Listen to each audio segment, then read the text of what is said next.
قال سآوي إلى جبل يعصمني من الماء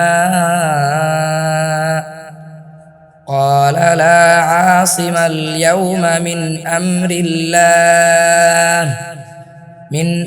الله إلا من رحم وحال بينهما الموج فكان من المغرقين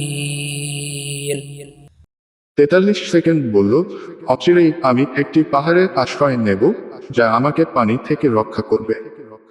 সে নূহ বলল, যার প্রতি আল্লাহ দয়া করেছেন সে ছাড়া আজ আল্লাহর আদেশ থেকে কোন রক্ষাকারী নেই। এরপর তাদের উভয়ের মধ্যে কেউ অন্তরায় হয়ে গেল, অতঃপর সে নিমজ্জিতদের অন্তর্ভুক্ত হয়ে গেল।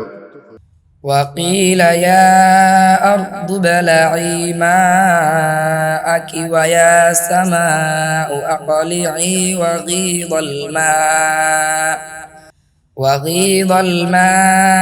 وقضي الأمر واستوت على الجود وقيل بعدا للقوم الظالمين 44 আর বলা হলো, হে জমিন, তুমি তোমার পানি চুষে নাও, আর হে আসমান, বিরত হও। অতঃপর পানি কমে গেল এবং আল্লাহর সিদ্ধান্ত বাস্তবায়িত হলো, আর নৌকা যদি পর্বতের উপর উঠল এবং ঘোষণা করা হলো ধ্বংস জালিম কওমের জন্য। ونادى نوح ربه فقال